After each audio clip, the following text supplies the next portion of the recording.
Welcome to EmployeeConnect. In this video, you'll learn how to set up work groups in the system. So first of all, you'll need to make sure that you're logged in as an admin. Once you've done that, you just need to navigate to HR in the top menu, and then to Organisation.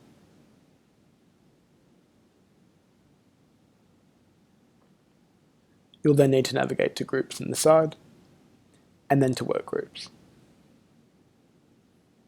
This page will show you all of the current work groups that you have in the system. Now do know that work groups are designed to power leave, so you need to tell the system what days employees do and don't work, and how many hours they work on those days. So that way when they apply for leave, if they apply for multiple days in a row, the system will understand which days to deduct from their balance, and which days not to, i.e. those days they don't work. So let's go through and let's create a new work group now. So to do so, you just click on the plus icon, and you'll need to define the work group ID, the work group name, seed date, and the work group length. We recommend making the work group ID and the work group name the same. It's just easier. So let's go through and do one for part-timers now.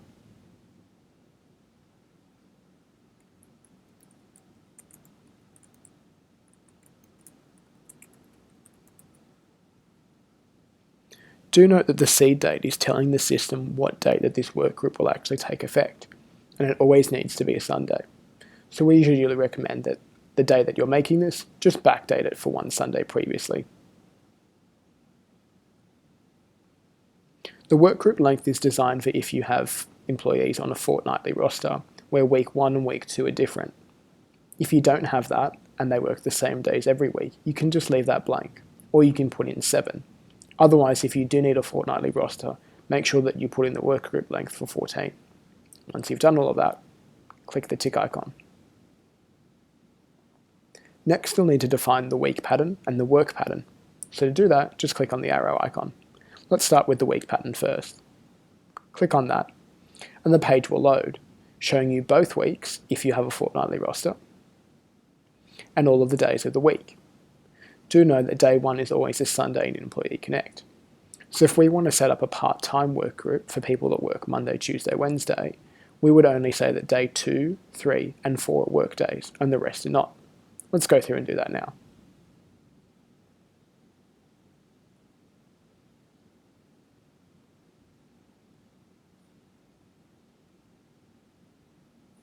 Do note you'll also need to put in the hours that people work on those days. This is because when you apply for leave, you have the option to define it by hours or days for the unit. And if you apply for days, the system needs to know how many hours it's deducting from you from your leave balance. So all you'll need to do is go into the hours column and input how many hours that people will be working on those days. Do note that the system does need a decimal value. So if you need a whole number, just put 0.0.